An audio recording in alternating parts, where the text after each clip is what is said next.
झारखंड भारत की वन संपदा से प्रबल राज्यों में से एक है। यहाँ के ग्रामीण नॉन टिम्बर फॉरेस्ट प्रोडक्ट यानी कि लघु वनोपज के माध्यम से अपना जीवन यापन करते हैं। इस काम में महिला किसान प्रमुख रूप से शामिल हैं, लेकिन अधिक पारिश्रमिक न मिल पाने के कारण ये महिलाएं जंगलों के मूल्यवान लघु वनोपज से पलायन करने लगे थे, जिसका मुख्य कारण कृषि प्रशिक्षण का अभाव था।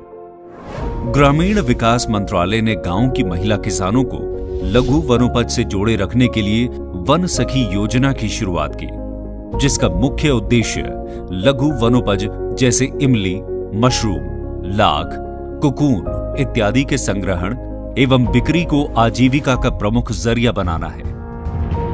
वन सखी को लघु वनोपज की गुणवत्ता बढ़ाने के लिए खेती की वैज्ञानिक तकनीकों के बारे में प्रशिक्षित किया जाता है, जिससे उनके कौशल में वृद्धि होती है और उन्हें जीवन की मुख्य धारा से जोड़ा जाता है।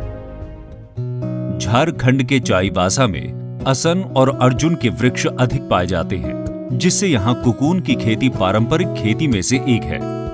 ग्रामीण विकास मंत्रालय द्वारा आयोजित वन सखी की ट्रेनिंग में यहाँ की महिला किसानों को कोकून खेती के बुनियादी बीज उत्पादन, व्यावसायिक बीज उत्पादन, तितलियों की जांच, DFL टेस्टिंग, रोग मुक्त अंडे की पहचान, पेड़ों पर दवाइयों का छिड़काव, कोशा संग्रहण इत्यादि के बारे में प्रशिक्षित किया गया। इन सभी जानकारी से ही अच्छे व गुणवत्तापूर्ण कोकून का निर्माण किया जा सकता है।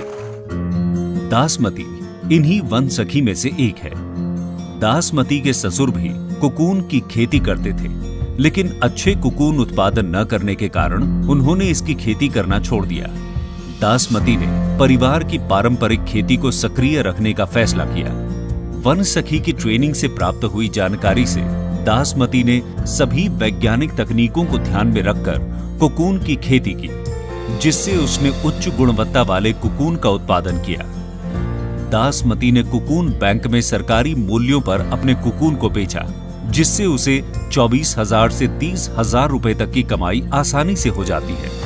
जब मैंने प्रशिक्षण प्राप्त करके आई तो हमारे पास में पैसा नहीं थी, तो मैं समूह से कुछ लौंग लेकर इस बीज को खरीदी। इस लौंग के सहारे से मैंने वहाँ से 5,000 रुपया ली थी, तो एक पैकेट लेने से 1,200 रुपया मेरा लगा, लेकिन मैंने कमाई वहाँ से 25,000 रुपया, तो उसको भी मैं समूह की पैसा चुका दी और कुछ उससे भी 20,000 पैसा मेरा बचत हो गया। तसर की खेतियों से मैं कुछ पैसा अच्छा तरह से कमा रही हूँ और हमारे बच्चों को भी मैं पढ़ा सक रही हूँ। वन सखी होने के नाते दासमती ने गांव की अन्य महिलाओं को अपने साथ सखी मंडल समूह से जोड़ा और उन्हें भी कोकून उत्पादन के सही और वैज्ञानिक तकनीकों की जानकारी दी। दासमती के निरंतर सहयोग से चंदूकुई भी उच्च गुणवत्ता वाले कोकून का उत्पादन करने लगी, जिससे लंबा और बिना टूटा रेशम का धागा निकलता है। चंदूकुई अपनी साइकिल पर इन कोकून को कोकून बैंक को बेचती है। सरकारी मूल्यों पर बेचने पर उसे पहले से अच्छी आमदनी प्राप्त होती है। चंदूकुई ने अब अपने कच्चे घर को पक्का कर लिया है और हर तीज त्योहार पर अपने बच्चों के लिए वो नए कपड़े भी ले आती है। वन सखी चंदूकुई कोकून को बेचने के साथ साथ कोकून बैंक से जुड़कर DLF टेस्टर के तौर पर भी काम करती हैं। पहले जो हम लोग खेती करते थे, रोग हम लोग को पता नहीं चलता था। अभी जो हम लोग टेस्टर करके हम लोग अपने से कर रहे हैं, तो रोग देख के हमको पता चल रहा है कि अच्छा से गोल गोल दिखता है, वो वाला अच्छा DFL है। जो छोटा छोटा चावल दाना जैसे दिखता है, वो वाला ये फेब्रिन वाला है। सभी उत्पादक समूह किसानों से प्राप्त कोकून को कोकून बैंक पर लेकर आते हैं, जहां पनमई दीगी इन कोकून को हॉट एंड ड्राई मशीन में डालकर इनकी नमी को खत्म करती है, जिससे ये कोकून सालों तक स्टोर किए जा सके।